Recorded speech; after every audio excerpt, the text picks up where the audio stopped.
గురుభ్యో నమః. ఆత్మస్వరూపులైన అందరికీ నమస్కారం. నిన్న మనం గమనింపుని విచారణ చేసేటప్పుడు బాధ బోధ అన్న విషయం, అట్లానే మన ప్రమేయం లేదు అన్న విషయాన్ని మనం మాట్లాడుకున్నాం. జాగ్రత్తగా ఆలోచిస్తే మనం గమనించేటట్టయితే మెలకువ రెండు, నిద్ర. మెలకువ అంతా ఆలోచనలే, నిద్ర అంతా ఆలోచనలు పోవటం. మెలకువలో నేను అంటున్నాను, నిద్రలో నేను లేకుండా పోతున్నాను. ఇప్పుడు ఈ నేనెవరు అంటే ఆలోచనే నేనుగా కనపడుతూ నేనుగా అది వస్తుంది. మరి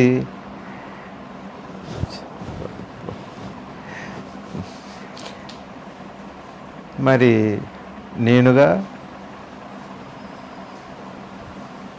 నేనెవరు అన్న ప్రశ్న అన్నది మనకుంది. ఇకపోతే పెద్దలు ఏం చెబుతున్నారు, మనకు మన స్వరూపం తెలియాలంటే నేనెవరో తెలియాలి అని భగవాన్ చెప్పారు. మరి నేనెవరు అంటే మరి వారు ఏం చెబుతున్నారు, నువ్వు పూర్ణమైన ఆత్మస్వరూపాన్ని అంటున్నారు. తర్వాత ఏమంటున్నారు, నువ్వు ఆత్మవే, నువ్వు సాధించవలసింది ఆత్మను కాదు, అనాత్మభావాన్నే సాధించాలి, అనాత్మభావాన్నే తెలుసుకోవాలి. ఒకటి మళ్ళీ రెండు విధాలు. ఒకటి అవగాహన చేసుకోవటం, ఈ విధానాన్ని అవగాహన చేసుకోవటం. రెండో విధం ఈ నేను అన్న కానీ ఆలోచనలు కానీ, నేనే ఆలోచన అనుకున్నాం కదా, ఇది ఎక్కడ పుడుతుంది, మూలస్థానం ఏమి, ఆ మూలస్థానంలో తీసుకెళ్ళి దాన్ని పెట్టడం ఒక పద్ధతి. ఇకపోతే మరి మెలకు వచ్చిన తర్వాత మనకు ఆలోచనలు ఉన్నాయన్నా, క్రియలు ఉన్నాయి. నిన్న మనం చెప్పుకున్న మాటల్లో ఒకటి లోపల ఉన్నటువంటి ఉనికిలో నుంచి చైతన్యం వచ్చి, ఆ తర్వాత జగత్తు, జీవుడు, ఈశ్వరుడు అనే భావం వచ్చి మనకి కనపడుతున్న విషయం, అది అందరికీ తెలిసిన విషయమే. అది ఇందులో జాగ్రత్తగా ఆలోచిస్తే మెలకు వచ్చిన తర్వాత మెలకు పూర్వము, మెలకు పూర్వం ఒకటి, మెలకు తర్వాత. మరి మెలకు వచ్చిన తర్వాత మనకి ఆలోచనలు వస్తున్నాయి. మెలకువలో నా ప్రమేయం లేదంటున్నాం. ఇకపోతే కార్యాలంటేనేమో ప్రారంధానికి సంబంధించిన విషయం, అది నీకు సంబంధం లేదంటున్నారు. నీ ప్రారంధం ఏది ఉందో అది నీకు వస్తుంది అంటున్నారు. ఇకపోతే లోపల విషయం, ఉనికి విషయం, అది నువ్వే. అయితే దాన్ని నువ్వు శోధించక్కర్లేదు, దీన్ని అర్థం చేసుకోవాలి. అది నువ్వే కాబట్టి దాన్ని వెతికి పట్టుకోనక్కర్లేదు, దీన్నే వదిలిపెట్టాలి. దీన్ని వదిలిపెట్టాలి అంటే దీని గురించి తెలియాలి కదా మనకి, కాబట్టి విచారణది. కాబట్టి ఇక్కడ దీన్ని వదిలిపెట్టడం, అట్లానే దాన్ని పట్టుకోవాలనుకోవటం రెండు ఆలోచనలే భాగమే అయినప్పటికీ ఇక్కడెక్కడ నా ప్రమేయం లేదు, మెలకువలో లేదు. అట్లానే మన కార్యంలో మెలకు వచ్చాక పడుకోవటంలో, వదిలిపెట్టడంలో, పట్టుకోవటంలో, ప్రపంచాన్ని పట్టుకోవటానికి కానీ ప్రపంచాన్ని వదిలిపెట్టడానికి కానీ అది నా ప్రమేయం లేకుండానే అప్రయత్నంగా ఏమీ లేకుండానే. నిద్ర గురించి మనం ఆలోచించట్లేదు, నిద్రలో గురించి నువ్వు ఆలోచించట్లేదు కాబట్టి నిద్రలో కూడా నీకు ఆలోచన లేదు. అంటే నువ్వు ఆలోచన ఆపావు కాబట్టి నిద్ర వచ్చింది. నిద్ర అంటేనే నీ ఆలోచనలు పోవటం, ఏమండి? మెలకు అంటేనే నీ ఆలోచనలు రావటం. మరి ఈ ఆలోచనలు ఎట్లొస్తున్నాయి? నీ పనితో పాటే ఆలోచనలు ఉన్నాయి. ఒక ఊహలును జ్ఞాపకాలు తప్పనిచ్చి అసలు ఇప్పుడు ఈరోజు ఏం వంట చేయాలి, ఏం కూరలు ఉన్నాయో, ఏం వంట చేయాలని తెలుస్తుంది మనకి. మరి అప్పుడు ఆ కూరను ఎట్ట చేయాలన్నది ఆలోచన, అంతే కదండి. నిన్న అనుకున్నది కూర అవ్వదు ఇప్పుడు, ఏమండి, రేపు అనుకున్నది కూర అవ్వదు. ఇప్పుడు ఆ పనితో పాటు చేస్తున్నది క్రియతో పాటు ఉన్నదే క్రియ, అదే ఆలోచన. అంటే క్రియకి సంబంధం ఉన్నటువంటి ఆలోచన అంటే విధానం ఏదైతే ఉందో అది విధానం అందాం, ఆలోచన అనద్దు, విధానం అందాం. అట్లనే కదలాలి ఏదైనా. మరి క్రియతో కూడిన ఆలోచనలు ఏవైతే ఉన్నాయో దాన్ని మాత్రమే ఆలోచనలు అనాలి. ఇది మనం స్పష్టంగా తెలుసుకోవాలి. ఒకవేళ క్రియ లేకుండా ఒకవేళ ఆలోచన ఉంటే అది ఒకటి జ్ఞాపకం అన్నై ఉండాలి, లేదా ఊహ అన్నై ఉండాలి. అది ఆలోచన అయితే కాదు. ఆలోచనకి ఖచ్చితంగా క్రియ ఉండాలి, అర్థమైందండి. భౌతికమైంది ఉండాలి, ఉంటేనే దానికి ఆలోచన అని పేరు. నేను ఆలోచన ఆపాలా, నేను ఆలోచనలు ఆపాలా వద్దా అంటే అసలు ఆలోచన ఏది? క్రియకు సంబంధించింది. ఆపమని ఎవరు చెప్పట్లేదు, పరమాత్మే చెప్పలేదు. మరి ఊహించొద్దా? చూడు దానివల్ల నీకేం లాభం ఉందో. పోనీ జ్ఞాపకం వద్దా?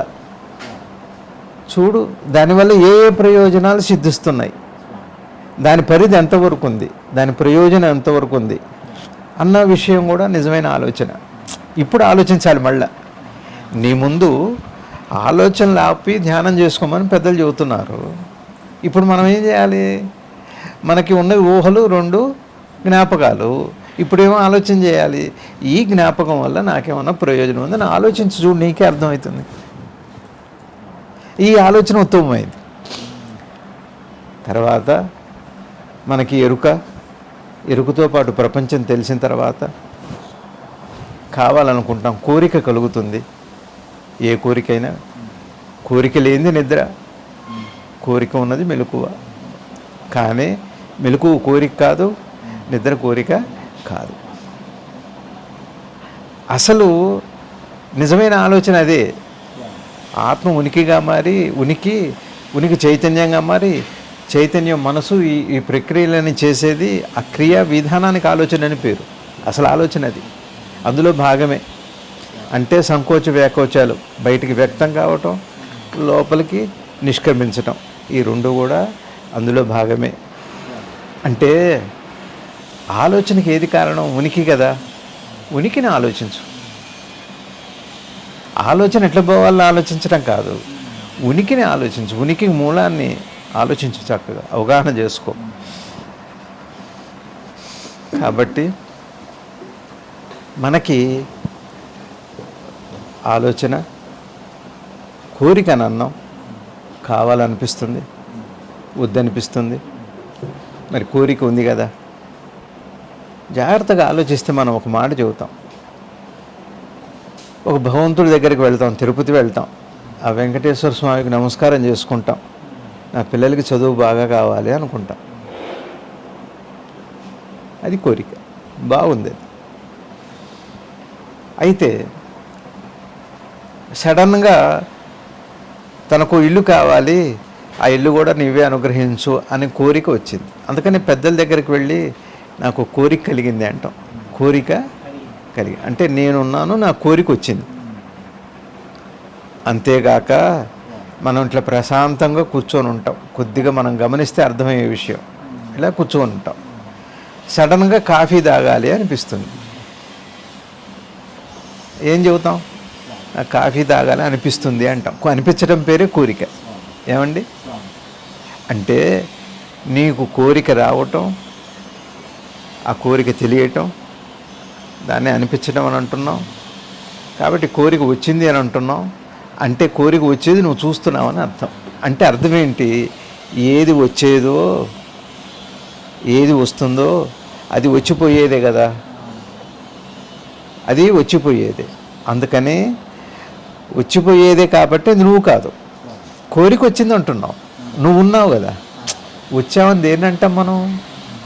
వచ్చిన వాడిని పోయేవాడినే వచ్చారు అని అంటాం కదా. నువ్వు అక్కడే ఉన్నావు, ఏదో వచ్చి గాలి వచ్చింది, వాన వచ్చింది, వరద వచ్చింది, అలా కోరిక వచ్చింది. ఎంత చిత్రం ఉందంటే ఇక్కడ పరమాత్మ ఏం చేశారంటే అనుగ్రహంతో మన మీద,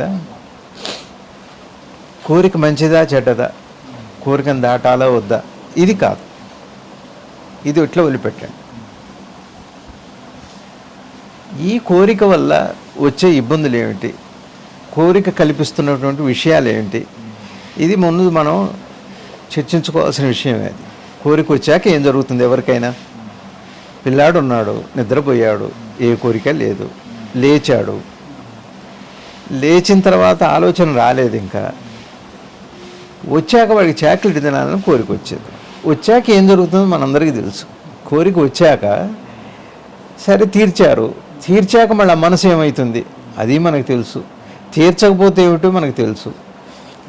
తీరిన తర్వాత పోనీ ఆ రోజుతో అది అయిపోయింది, కానీ మళ్ళీ మధ్యాహ్నానికి సాయంత్రానికి మళ్ళీ వస్తూనే ఉంది, తీరుతూనే ఉంది, తృప్తి పడుతూనే ఉన్నాడు. నేను తీర్చాను నా కొడుకు అంటాం. నాకు పొద్దునే ఒక మాట అనిపించింది రెడ్డిగా, ప్రేమ అని వాడుతున్నాం మనం. నిజంగా ఆలోచించండి, ఒక తల్లి పిల్లవాడిని ప్రేమిస్తుంది, ఒక తండ్రి పిల్లవాడిని ప్రేమిస్తాడు, ఒక ప్రేమికుడు ఒక ప్రేమికురాల్ని ప్రేమిస్తారు, నేను ఒక పక్షిని ప్రేమిస్తాను, నేను ఒక ప్రకృతిని ప్రేమిస్తాను కదండి. ఈ ప్రేమ ఉన్నప్పుడు జాగ్రత్తగా గమనించి చూడండి. మీరే మీ పిల్లవాడిని ప్రేమించేటప్పుడు నేను అమ్మని, నేను నాన్నని, నేను సోదరుణ్ణి, నేను భర్తని, నేను అబ్బాయిని, అమ్మాయిని, అట్లాంటి ఆలోచనలు ఏమన్నా ఉన్నాయి ఒక్కసారి కొద్దిగా రిమండ్ చేసి ఆలోచన చూడండి. ప్రేమ తప్పితే దేహాత్మ సంబంధమైన దేహకారకమైన విషయాలు అక్కడ ఉండవు. అప్పుడే నీకు తెలిసిపోయింది నేను దేహం కాదని. కొద్దిగా చూడాలి, ఇవి గమనించాలి మనం. కాదండి, మీరు ఎప్పుడైనా ప్రేమించేటప్పుడు చూడండి, నేను తండ్రినను, నా వయసు ఇంతను, నేను ఫలానా కులమను, లేకపోతే నేను ఫలానా డాక్టర్నను, నేను మినిస్టర్నను, ఏం ఉండదు అక్కడ. ప్రేమ మాత్రమే ఉంది. ప్రేమ వ్యక్తీకరణకి ఏ బయోడేటా లేదు, అసలు డేటా గురించి భయమే లేదు.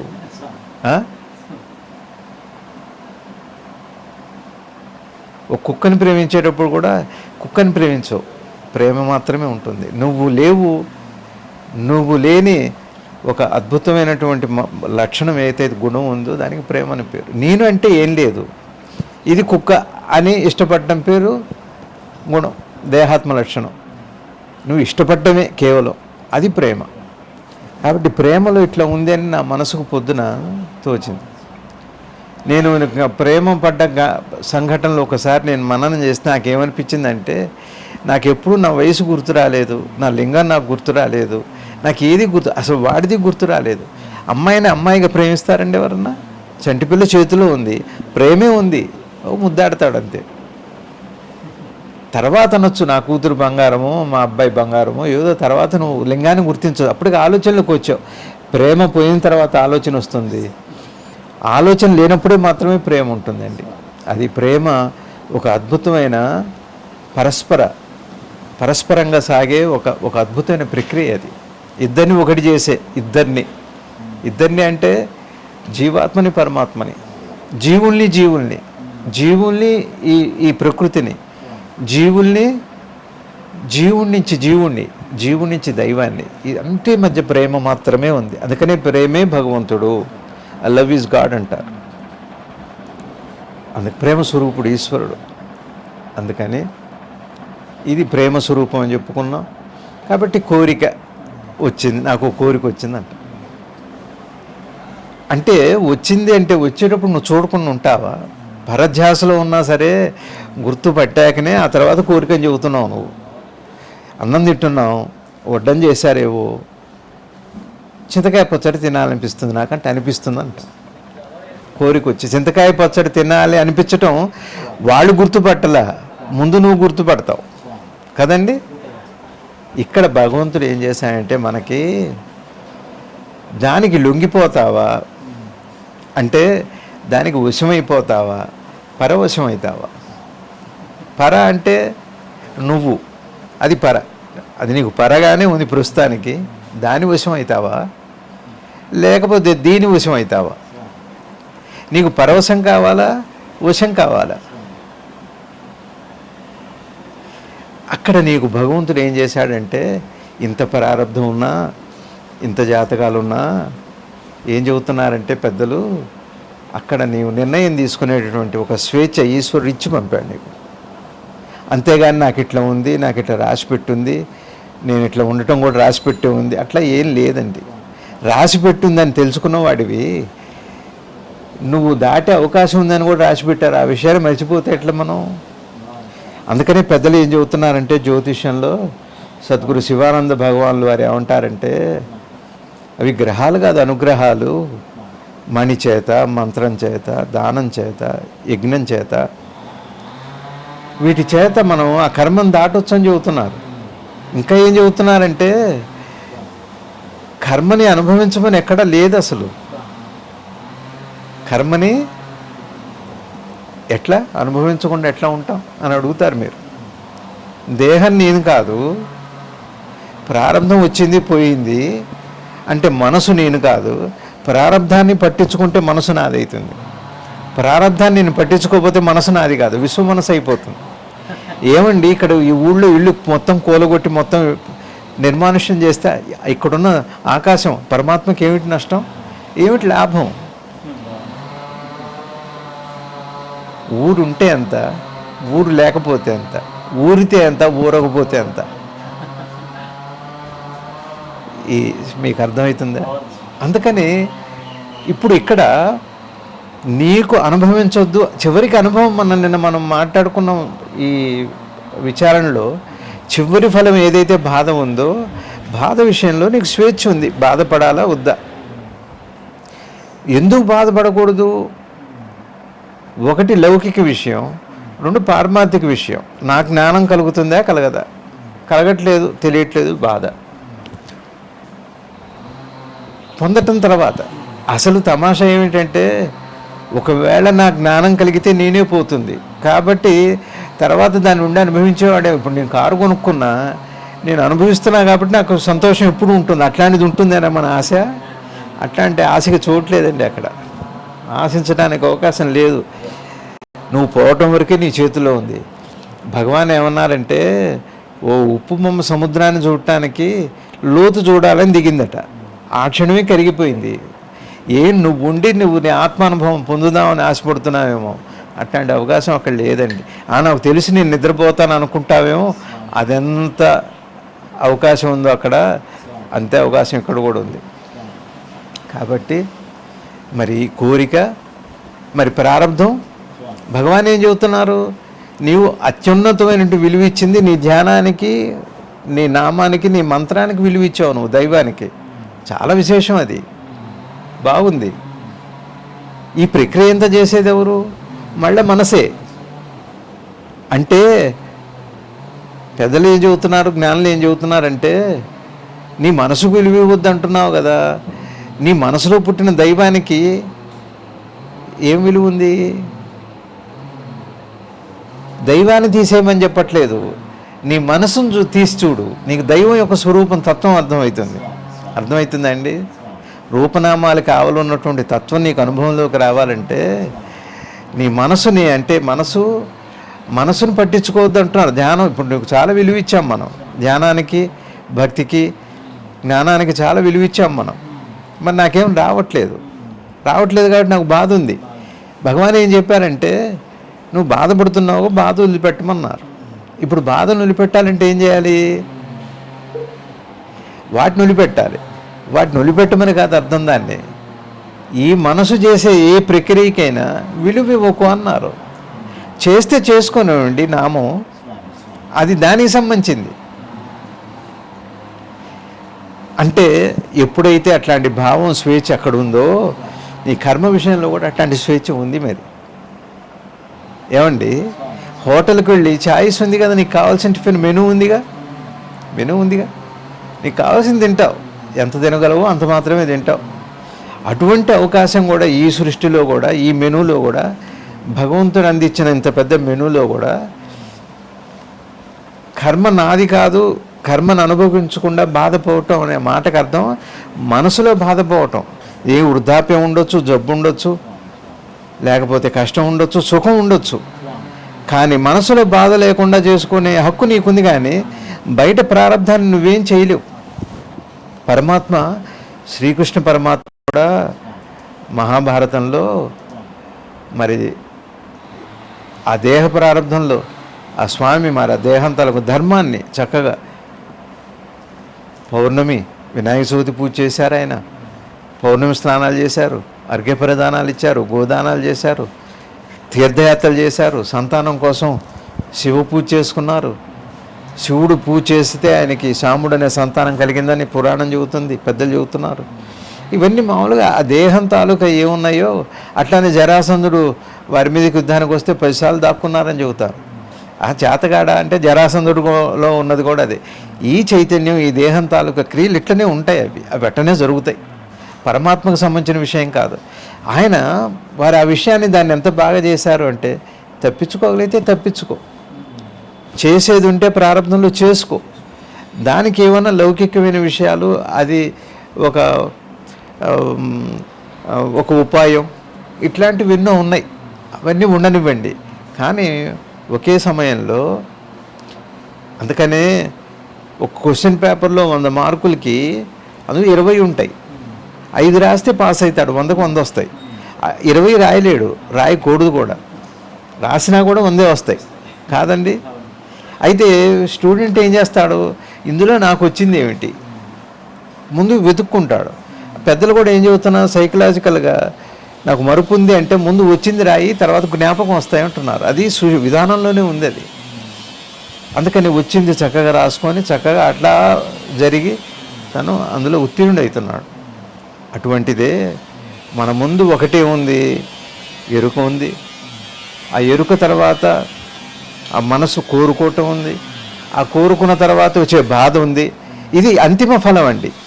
ఏమండి అంటే అప్పటికే క్రియ జరిగిపోయింది, అనుభవం అయిపోయింది, కేవలం ఫలం అనే కుట్టి జ్ఞాపకం మాత్రం. ఇవి ఉంచుకుంటావా లేదా? అర్థమవుతుందా రవి గారు? నీకు మెలకు వచ్చి చాలాసేపు అయింది, నిద్రపోయి చాలాసేపు అయింది. ఇప్పుడు నిద్ర నువ్వేం చేసుకోలేవు. ఏమండి, నిద్రని నువ్వేమీ చేసుకోలేవు. అట్లానే నీకు మెలకు వచ్చింది, మెలకు వచ్చి చాలాసేపు అయింది, ఎన్నో అనుభవాలు గడిచిపోయినాయి, గడిచిపోతూనే ఉన్నాయి అవి. అయితే అంతిమ ఫలంగా బాధ నిన్ను చేరుతూనే ఉంది. అయితే ఇక్కడ ఒక మంచి కథ ఒకటి చెబుతున్నాం. ఒక మాట పెద్దలు చెప్పింది ఏంటంటే, ఒక ఊళ్ళో ఒక సన్యాసి వచ్చారు. ఆ సన్యాసి వస్తే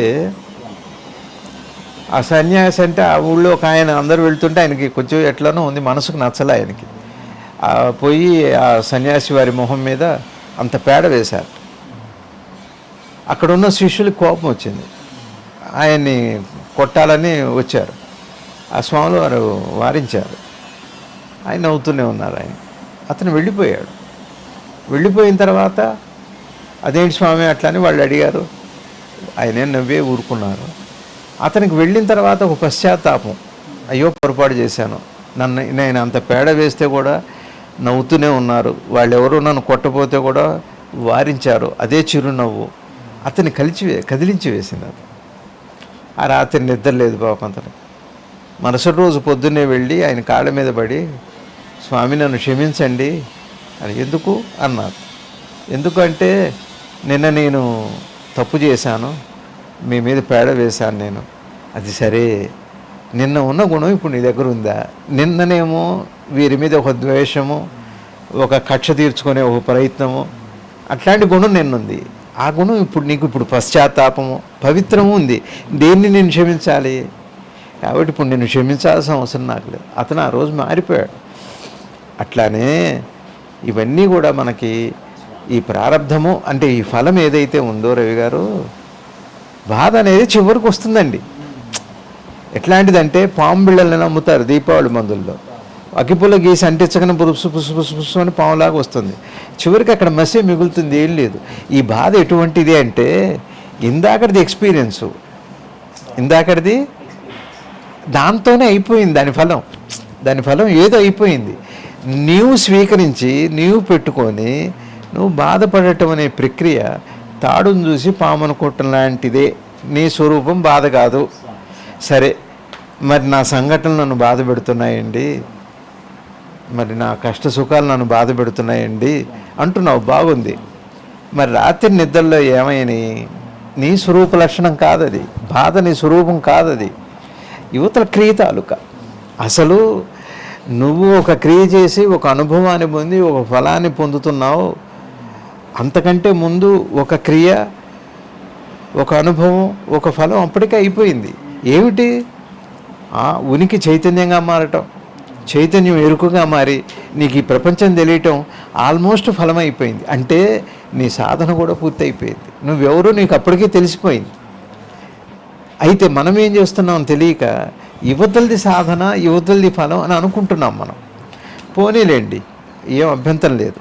ఈ చైతన్యం ఏమైంది? ప్రపంచంగా మారింది.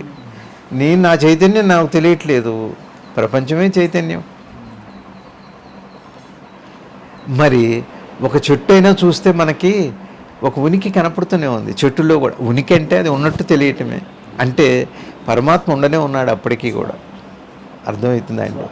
ఉదాహరణకి ఒక ఇత్తు మనం నాటామంటే ఆ ఇత్తు చిన్నగా మొక్కై పెద్ద వృక్షమై మరి పుష్పించి ఫలించి ఇంత కార్యక్రమం జరుగుతుంది.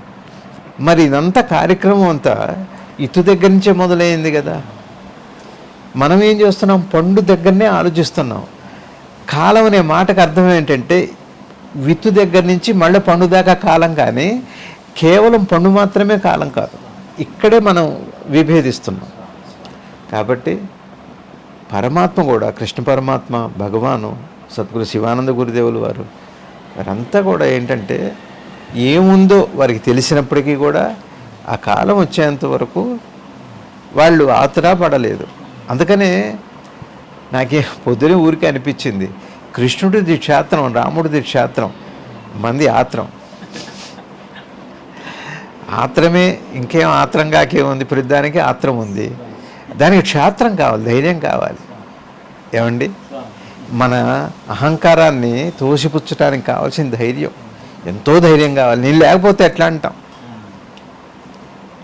భార్యను బెదిరించకపోతే ఆ భయం పోతుందేమో అనే ఒక భయం మనలో ఉంది. అసలు భార్య కంటే ముందు. అందుకనే అంగుళీకుడు అనేవాడు, ఆయన చాలా దుష్టుడు. ఆయన బుద్ధుడి కాలంలో అందరి తలకాయలు నరిక పుర్రెలు మెళ్ళు వేసుకొని ఇవి పెట్టుకొని తిరిగేవాట, మెళ్ళు వేసుకొని. బుద్ధుడి దగ్గరికి వచ్చాడు, భగవాన్ దగ్గరికి. బుద్ధ భగవాన్ దగ్గరికి వచ్చి నేను నరుగుతా అన్నట్ట. అంటే భయపడుతున్నావు అన్నట్ట. నీకే భయం ఉంది, అందుకే నన్ను నరుగుతానంటున్నావు అన్నట్ట. మారిపోయాడు అతను మారిపోయాడు. అందుకనే ఇక్కడే ఉంది భయం. అంటే ఏంటో తెలుసా అండి, నా భార్యని నేను ఒకవేళ కంట్రోల్ పెట్టుకోకపోతే, నా భార్య నా మాట విందేమో అన్న భయం నీకు వచ్చింది అంటే ఫస్ట్ భయం నీకే వచ్చింది కాదండి. సరే, ఈ భయం లక్షణం ఏందో తెలుసా అండి? అహంకారం యొక్క లక్షణం. అయితే నేను ఈ రోజు నుంచి నా భార్యని నేను మంచిగా చూసుకుంటానని అనిపించింది అనుకోండి, దాన్ని నువ్వు అంగీకరించగలిగితే అహంకారానికి దూరం అయిపోయి ఆత్మకారానికి దగ్గర అవుతాం మనం. ఏం లేదు అందులో, పెద్ద కష్టమేం లేదు. కానీ ఒప్పుకోం. భయం లేకపోతే ఎట్లా, కంట్రోల్ చేయకపోతే ఎట్లా, ఇట్లా ఉండకపోతే ఎట్లా, ఇట్లా ఉండకపోతే ఇవన్నీ కూడా నీ మనసు, నీ అహంకారం రకరకాల రూపాలు మార్చుకొని నిన్ను పరమాత్మకు దగ్గర కాకుండా చేస్తున్నాయి.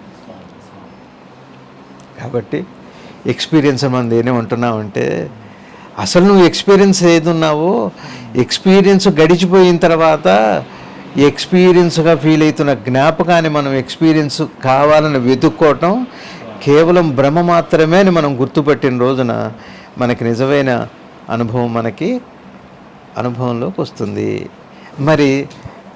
మరి నేనెవరన్న ప్రశ్న, అహంకారం నాదైతే నిద్రలో ఉండాలి, అహంకారం అంటే మెలకులో మాత్రమే ఉండాలి. మరి నా స్వరూపం నాకు నిద్రలో తెలుస్తుంది. నేనెవరు, నా శాంతి, ఆనందం నాకు నిద్రలోనే తెలుస్తున్నాయి. నాకు మెలకువలో కేవలం బాధ మాత్రమే తెలుస్తుంది. ఏమండి, అందులో బాధ పెట్టే విషయాల్లో నేనెవరో నాకు తెలియటం, నేనెవరో నాకు అనుభవంలోకి రావాలనుకో, ఇవన్నీ కూడా బాధ పెట్టే విషయాలే. బాగానే ఉంది. ఈ ప్రశ్నే సత్యమయ్యేటట్టయితే ఈ ప్రశ్న ఖచ్చితంగా నిద్రలో వచ్చి తీరాలి. మరి అక్కడ నీకు రావట్లేదు, నీ స్వరూపంలో రావట్లేదు. కానీ దేహం వచ్చి చేరిన తర్వాత వచ్చే ఈ ప్రశ్న, దేహం వచ్చిన తర్వాత వచ్చే ప్రశ్న నీకెందుకు విలువిస్తున్నావు నువ్వు? భగవాన్ దాన్ని వదిలిపెట్టమన్నారు. ఏది తర్వాత వచ్చిందో దాన్ని వదిలిపెట్టేసేయి. ఏది ముందుందో దానికి ఆలోచన లేదు, ఏది తర్వాత ఉందో దాని దగ్గర జవాబు లేదు. తర్వాత వచ్చిన దాని దగ్గర జవాబు లేదు, ముందున్న దాని దగ్గర ప్రశ్నలు లేదు. ఇంత మధ్య కదా జ్ఞానం ఉంది. అర్థమవుతుందా? ఇప్పుడు ఎక్స్పీరియన్స్ అంటే ఏమిటంటున్నా అండి? ఏం జరుగుతుంది ఇక్కడ బాగా ఆలోచించండి, ఒక క్షణం గమనించండి. ఇప్పుడు 2 విషయాలు మనం చెప్పుకున్నాం. ఒకటి, నా కోరిక వస్తున్నది, వచ్చింది, నాకు తెలిసింది. ఇక క్రియ ఒకటి ఉంది. నువ్వు దానికోసం ప్రయత్నిస్తావా, దాని వైపు వెళ్తావా, వశుడు అవుతావా, పరవశుడు అవుతావా? అక్కడ పరమాత్మ నీకు అవకాశం ఇచ్చాడు. ఇది క్లియర్గా, ఇది సాధన. ఇది సాధన. ఏమవుతుంది దీనివల్ల? ఏమవుతుంది? అటు కాక ఇటు. ఎప్పుడైతే ఇటు వచ్చామో ఇటు వచ్చిన తర్వాత నీ కోరిక లేదు అక్కడ, అది అనుభవం అయిపోతుంది. ఇటు వచ్చావా, ఇది ఒక అనుభవం, నిలబడిన అనుభవం, అది అట్లా ఉంది. కాబట్టి ఇక్కడ నీకు ఛాయిస్ ఉంది. అది కర్మ కానివ్వండి, మీరు ప్రారంధం అనండి, జాతకం అనండి, జ్యోతిష్యం అనండి, మీరు ఏ పేరైనా పెట్టండి మీకు. అందుకనే వెస్టర్న్ ఆస్ట్రాలజీలో కూడా ఒక మంచి మాట ఉందండి. ఉదాహరణకి ఒక జాతకంలో కుజ దశ వస్తుంది. కుజుడు చాలా అగ్రెసివ్ నేచర్, చాలా కోపదారి, ఆయన చాలా తొందరగా నిర్ణయాలు అందుకని కుజుడు జాతకంలో 7 ఇంటూ ఉంటే ఇంట్లో గొడవలు అవుతాయని అంటారు పెద్దలు, జ్యోతిష్యవేత్తలు. కాబట్టి ఏం చెబుతున్నారంటే, ఈయనకి చంద్రదశ అయిపోయి చక్కగా పెళ్ళైన 5 ఏళ్లకి కుజదశ వస్తుంది ఒకళ్ళకి. నాన్న జాగ్రత్త, కుజదశ వస్తుంది, నీకు ఆవేశం వస్తుంది. ఆ సమయంలో కుజదశ వచ్చినప్పుడు నీకు ఆవేశం వస్తుంది. కుజుడు ఇంటికి రాడు, ఆవేశం వస్తుంది. నువ్వు ఆవేశాన్ని ఇప్పటి నుంచే చక్కగా ప్రేమతో, మంచి మాటలతో సుబ్రహ్మణ్య స్వామి ఆరాధన చేసుకో. సుబ్రహ్మణ్య స్వామి పరమజ్ఞాని, మహాజ్ఞాని. వారిని తలుచుకోవటం వల్ల ఆవేశం పోతుంది, సత్యం అర్థమవుతుంది, అనుభవంలోకి వస్తుంది. సుబ్రహ్మణ్య స్వామి ఆరాధన చేసుకో, ఆంజనేయ స్వామి ఆరాధన చేసుకో, నీ స్వాంతనం వస్తుంది. అంటే ఇప్పుడు ఏం చేస్తున్నాడు ఈయన? కుజుడిని ఏం చేయట్లేదు, రాబోయే కష్టాన్ని కూడా ఏం చేయట్లేదు. ఇప్పుడు లేదు ఆ కష్టం, కానీ కష్టానికి కారణమైన ఆవేశం నా దగ్గరే ఉంది. అంటే ఇది జాతకాన్ని దాటం అంటే, గ్రహాలను దాటం అంటే, అనుగ్రహం అంటే అది. ఇది చెప్పారండి పెద్దలు వెస్టర్న్ ఆస్ట్రాలజీలో. ఎలెన్ లియో అని ఎంతో గొప్పగా రాశారు ఆయన. కాబట్టి నీ దశల్లో నీ బుద్ధి తెలుస్తుంది. బుద్ధి కర్మానుసారండి అన్నారు. నీ బుద్ధిని నువ్వు ఎట్లా ఉంచుకుంటావు? నీకు స్వతంత్రం ఉంది, ఇచ్చాడు ఈశ్వరుడు. అయితే అక్కడ కూడా జాతకంలో కూడా తనుభావము అని ఉంది.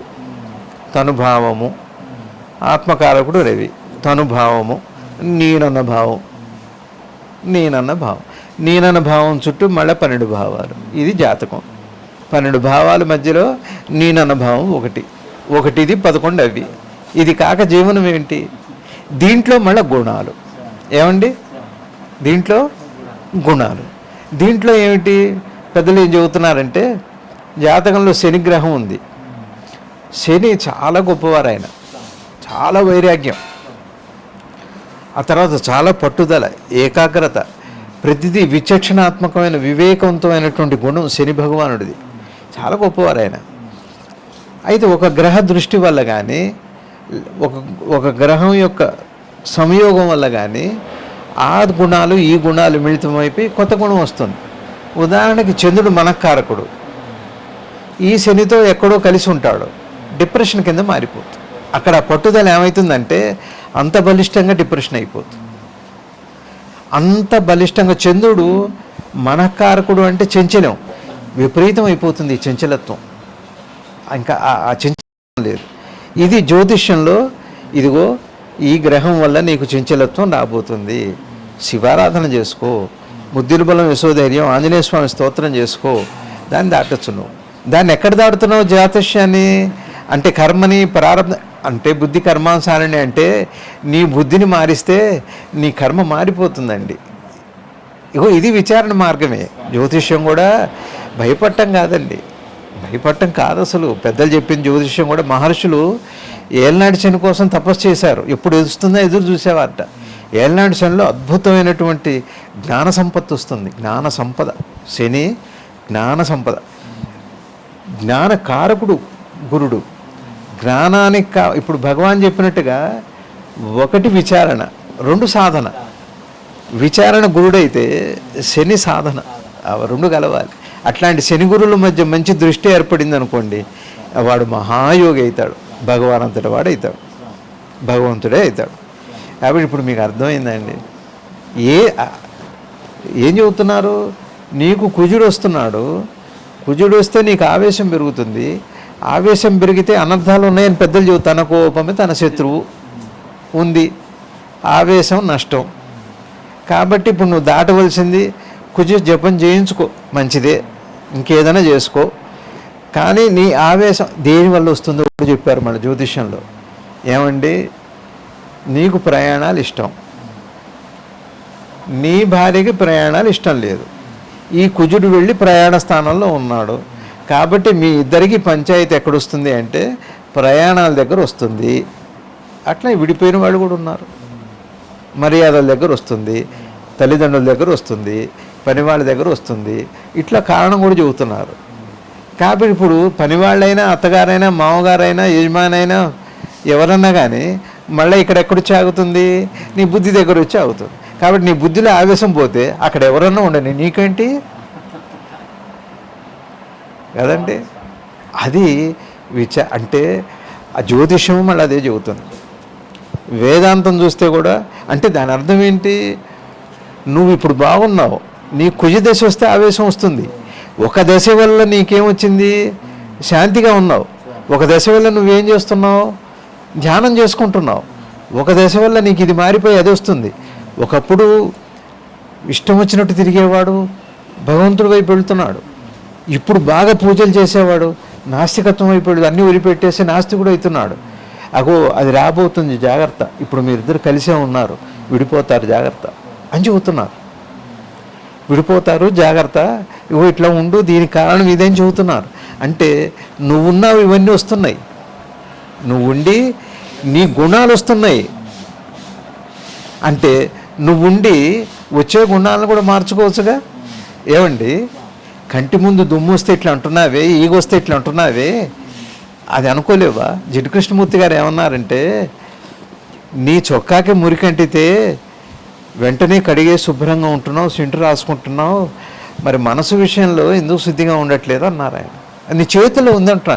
ఇది నీ చేతిలో, నీ చొక్కా నీ చేతిలో ఉన్నప్పుడు నా మనసు నా మనసు నా మనసు అంటున్నావు అందరితో. మరి నా మనసు అనేప్పుడు నా మనసు బాగు చేసుకోమని కూడా చెబుతున్నారు కదా. ఇట్లా అద్భుతమైనటువంటి వేదాంత బోధ మనకి. ఎందుకని మనకి ఏం జరుగుతుంది అంటే, రవి గారు పోయినసారి చెప్పుకున్నాం, ఉనికి చైతన్యంగా మారింది, చైతన్యం ఎరుకగా మారింది, ఎరుకగా మారి గ్రహించి ఆలోచనగా మారింది. ఆలోచనగా మారిన తర్వాతనే మళ్ళీ మనం గ్రహించగలుగుతున్నాం. అంటే ఒక కార్యం అవ్వటం, పూర్తయిన తర్వాత మాత్రమే మనకి ఎరుకలోకి వచ్చే బాధ. అంటే మనం అనుభవించే జీవితం అంతా కేవలం గతం మాత్రమే. ఇది బాగా గమనించి చూస్తే ఒక 10 సార్లు మనకు అనుభవంలోకి వస్తుంది. మళ్ళా భగవంతుడి దయ ఉంటే రేపు మాట్లాడుకుందాం. నమస్కారం.